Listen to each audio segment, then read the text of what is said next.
Hello everyone, Xile Grayson here. So I have just switched off COD Next because I've just finished the reveal for Liberty Falls and I couldn't watch anymore. So let's just talk about the positives because there was a lot of negatives. I want to get the positives out first because the positives were some of the main things. So Liberty Falls looks a really cool map. I'm really looking forward to the map. It does sort of have this transit vibe of like seeing the bowling alley from transit. Obviously them saying the church is from Buried, but there is elements where you can sort of see that them trying to go for transit. It kind of looks like Liberty Falls is more like an Outbreak map with hints of the round-based mechanics, which looks really cool. The fact that we will be getting things like unique camos that you can get as challenges. The one thing as well that I'm really looking forward to is they said that the prestige system is themed around the old Call of Duties, so that's like Black Ops and stuff like that. So the first one was World at War, what we saw, and they said you could be getting unique things like attachments, camos, stuff like that. Please, for the love of God, give us the World at War Pack-a-Punch camo. That's all I will ever use, okay? I always loved the Pack-a-Punch camo for for World at War, because that is how you're supposed to do it. It's unique, it looks better. But then they showed us, you know, the zombie camos, and they actually do look quite good. You know, there's this one where it's got like blue glyphs that rotate in it. You've got the nebula skin that changes as you're firing. I did notice that the Pack-a-Punch camo just looks like it's cracked with like bright shit, but it's animated as it's moving, which really does feel a bit cheap. That was one of the main criticisms that I got with the previous Call of Duty zombies and the camos and stuff like that, is you don't really need sometimes to have moving. It needs to be moving when it needs to be moving, not where, you know, you're having just on the XY plane, you're just adjusting the position through time to like to a diagonal. That is very cheap and very easy to do. I can show you how to do that in Blender and in Unity. So there's that. We've got the Replacer back, which is just brilliant. I'm wondering if he's gonna be a operator bundle, because I will be getting that, because the Replacer is one of my favorite characters. To get all the Call of Duty time that you deserve. Brilliant. The fact that he's back is just perfect. That is awesome. The weapons look really, really good from the way that they've been working. You know, seeing like the USP, to see an MP5, to see Makarov finally, which I often wonder why we didn't have that in Black Ops Cold War, because a Makarov is a main Soviet weapon during that era. So that was pretty cool to see. You know, the one thing they did really go to, literally was just all you would have heard, was the Omni movement, which looked really good. The fact it's going to be like Max Payne 2 in a way. Some of it I was watching, I was like, that looks like Max Payne 2. The fact you can run around with dual pistols and just, you know, do Max Payne, do like John Woo shit and Matrix and stuff like that. There's also human shields, which is just such a cool thing that I can't wait to get my hands on the game to try that out, because we're getting an open beta very soon. Obviously there's like the early access, which is coming in the next few days, which I think I've got access to, so I'll be playing that.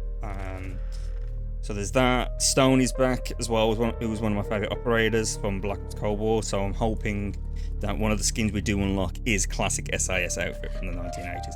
I hope we get that. So that's everything that I can think of about the positives.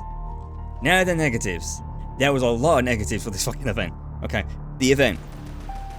It was literally about half an hour of COD L footage with just 5 minutes of information about the game. I was going through my Twitter feed and I was seeing more information on their Twitter feed than I was watching in this fucking event, okay? You were seeing things like, oh, here's the new NFL. Here's a new NFL. And it's like, why do we need to know about the NFL? This is a worldwide game. No one really gives a shit about the NFL from the Americans, okay? Didn't need that. Didn't need it. We also had a clip where they showed that a couple got married at the event, and I was just like, oh, do we need to see this? Nope, we do not need to see this. We also, I mean, like I said, with the Omni movement, it both was good, but it was negative at the same time. Because it was just constantly spoke about all the effing time. We didn't need to go but know about it. It was like how they did with Modern Warfare 2, when they was constantly talking about like how the water works in the game. It was just too much, and just seeing the gameplay. You had people, they didn't have like any like noise cancellation or anything, so you could hear all the noise going on in the background, and it sounded like there was a lot of things kicking off. They even mentioned that they had like a COD mobile player on there, and it was just like, well, why would they really give a shit about Black Ops 6? Because they're not really going to play that. They're mobile. They'll focus on those. That was really irritating. One of the things that really made me laugh was one of the, I mean, even the hosts just weren't really that great. It gave me like PC gamer vibes, and seriously, if you want to see how badly it's one of those events, just watch them. Seriously, it's just so cringe. But she was talking about like when they was showing the weapons off. She says, how is it designing the weapons? And it's like, you're not really designing a weapon. You're not really creating one from the ground up. You are basically probably taking some reference shots from probably like, I don't know, like International Movie Database or Wikipedia, and you are then modeling it around that. You maybe they did some 3D scanning as well. So you're not really designing them. The only way you're designing things is like, Wonder Weapons, but looks like we're not going to get any custom Wonder Weapons. So you're not really designing them, you're just rebuilding them, you're recreating them, you're transitioning them from real life to the CG computer environment. So that made me laugh, which I just thought, geez. Tim Tapman was there, and he he basically kicked off because he was he's that crap. So there was that. It was just, and it thought it was like generic fucking rap again. And it's like, can we just go back? Can we just go back to when we had things like Avengers Sevenfold, good Avengers Sevenfold, or when we had, like really good music. I mean, literally, you had Goro Crovey playing Motorhead. Why can't we have stuff like that? What else is there? I could see. I was seeing like the Vault bundle things, and I was just like, again, it's all this bright stuff, which really just is irritating to me. It's just, it needs to go back to some of the old ways. It needs to focus on some of the old things. They never really showed much about the operators. They just was talking about them. It's like, oh, there's this group and that group. They never really expanded on them. Like, oh, this is Wood. This is he's been like this, or oh, there's Adler, or the Stone, and this is what's happened between the gaps. There's nothing really about that. Again, with zombies, they didn't really explain much about how the storyline sort of merges. So it's like all we know is what we have from the cutscene. They even showed the model for the Wonderwolf DG2, and they're saying if you pre-order, if you get it now, you get an exclusive skin. It's 250 quid. That no one really is going to spend money on. That it's very tricky to spend money like that. The only way you could spend money like that is if you are someone like a big streamer like Tim Tapman or KSI or whatever the overhyped streamers get paid. So there was that, and you get a skin, which to be honest looks really, really, really crap. But there was. It was just, this event was just so cringe every single time I was watching. I was literally sitting there and I just couldn't, like, it was just sitting there waiting, and I was just going through my Twitter feed, just riding out, because that was the only way we was getting information. They put more information out on Twitter than they did in this event. It didn't need to be like that. It was just so cringe. There was so many adverts to go like, oh, here's a proud sponsor of watch company, proud sponsor of Call of Duty, proud sponsor of Call of Duty, proud sponsor, and it was just like, ugh. They never really explained much details about like the maps, like where the maps are going to be set. They didn't explain like any of the operators. With the zombies, they didn't really explain how the two maps intertwine with each other. They didn't really explain much out of that. It just felt like this event was just, they wanted to do COD League. That was it. And it is getting a bit cringe, and I can see the reason why there's certain games that's coming out now that are getting really, bombarded with crap. Star Wars Outlaws. We've just had this. There's 2 ones that just came out, which to me just look like Overwatch, and they've had really low numbers. It's because I think people are starting to realise that these games aren't really going anywhere. Fortnite is being done to death, I think, and I think we need to go back to like grungy, gothic, dark games. That's why a lot of people still love Doom and love the way Doom Eternal went, and Doom the Dark Ages going. Then really liking that. Witchfire, another good game that looked really, really good. Red Dead Redemption again really looks really good. You know, they don't need to go for this like overhyped, like just bright, vibrant crap. It's gone to this like grungy, dark thing, and that's something I really want with Call of Duty now. Is I want them to go back to the horror phase, get that horror back, get what we had at World at War, because World at War was the first and only time Call of Duty actually mixed horror into their games. And you know, I mean that was another thing about with Call of Duty, Zombies. Call of Duty Zombies, there's a little portal you can go into, like the Dark Eve, and there's little things, and they opened up like a flower. I saw that and I thought, that is Stranger Things right then and there. Can we just all admit that Call of Duty Black Ops, the whole Dark Eve storyline is basically Stranger Things?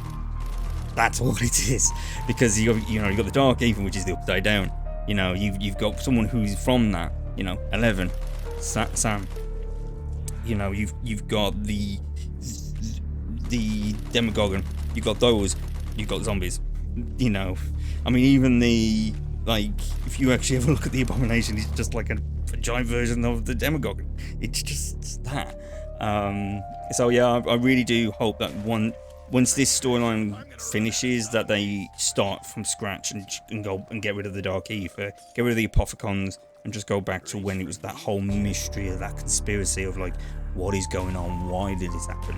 Because that's the thing that I loved about it. I mean, I was playing the original Kino de Touch, and I played Black Ops 3 version as well the other day, and to be honest, the Black Ops 3 version is terrible. The original version is better because it's more creepy, there's more atmosphere, and there's more intrigue and mystery. And that's something as well with the previous maps as well. Like when I was playing,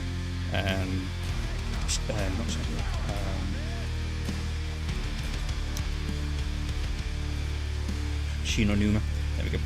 With Shinonuma, when I picked up the phone and you could hear whispers on the phone, that type of thing. I think we need that back. We need to have that aura. That's why I'm really looking forward to when World War 2 comes out on the Game Pass. I will be jumping on that straight away because I really want to play the Call of Duty Nasty Zombies in that, because they are so they capture what World at War was, and that's what we need. We need to go back to that.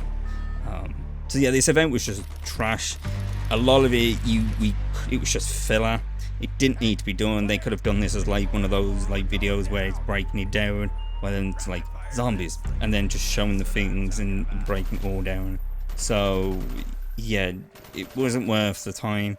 Even the exclusive unlocks for watching it again. I thought, like, you know, can I hold out for another like 10-15 minutes to get the 2-hour camo? No, I just gave up. So yeah, it wasn't that great. Liberty Falls does look like a good map, but there's a lot of things that I think Call of Duty needs to start trying to sort themselves out. Start with there's even a map that's based on a fucking football area, and I was just like, is this it? Is this all we're gonna have now? Like NFL, footy. You know, we could have some really good operators. I mean, Christian Craighead, he is a real life SAS legend that you could get. I think he would love to be a Call of Duty operator. You know, you've got Ronin, let's get Christian in. You know, you could even have like legacy characters. Go into the history, go and speak to the families and get them as like exclusive characters, like Chris Carl, the American sniper, or you know, Mac from the SAS. You know, you can even go for like World War II iconic characters, like I can't remember what he's from, but he was Ungentlemanly Warfare, you know, stuff like that. That's the things that you could do with Call of Duty. Not just let's have Nicki Minaj and someone who basically, if there was any war going on whatsoever, should be running like 500 miles away from the danger. You know, bring some realism back into it. have some think who would actually be a good operator that actually could probably hold themselves, you know. Yeah, and also we need John Wick. We need a John Wick operator. And if we are going into the 90s and there's a bundle, we need a proper Crow bundle. I know Brandon, what happened with Brandon Lee, that is sort of in poor taste, but if you're going to do a Crow bundle, do it right, you know. And yeah, we could. I mean, have some 90. I love the Action Heroes DLC that we had when Cold War came out, and I wish we had more of those off. And I hope with this one we get in like 90s one. You know, you can finally bring in like proper Terminator 2, and maybe the Matrix, because the Matrix was just about that time. I think it was about that time. Bad Boys as well. Demolition Man. That's definitely one that we need. And you need to have both. You need to have Wesley Snipes and Sly, yeah, because you just can't have them. And for Halloween, a Blade. We need Blade, and it's the Wesley Snipes version, not just any random thing. We have Wesley Snipes. So yeah, overall, terrible event. Wasn't even worth it for the information. You could find it all on Twitter, and yeah, I just don't. I think it's just boring. But Black Ops 6 is going to be a good game. It's just from the gameplay alone that they revealed before this event, it was obvious. So we just have to wait and see. But the beta's coming out very soon, so I'll be jumping on that when that comes out. So yeah. Anyway, please like, comment, subscribe, follow the links in the description. We are in the process of creating merch for the Xile One YouTube channel. That will be coming very soon. There's a few issues I'm having with it at the moment, mainly policies that I'm having to write, I'm having to sort out. So once those are done, the next video that we'll be able to upload will basically, well, the next time when they're available, we will release a video to say we've got merch and you can jump on that. And yeah, it's itself from the hoodie alone looked really good. The only issue that I have found out as well is we can't ship to America. Because of the shipping that makes it, because you will not be ordering it from me, you'll be ordering it straight from the manufacturers. So, and they only ship to like European. So I'm gonna have to find a way of circumventing that and making like an American version, but I don't know if that's gonna work. So yeah, I need to work that out. But I know one of the Xile Ones is already wanting one of the hoodies. So yeah, and that's the one I'm gonna have to probably send to America by myself when I get one myself. So yeah. Anyway, till then, thank you for watching, and as always, stay safe, my Xile friend. Laters.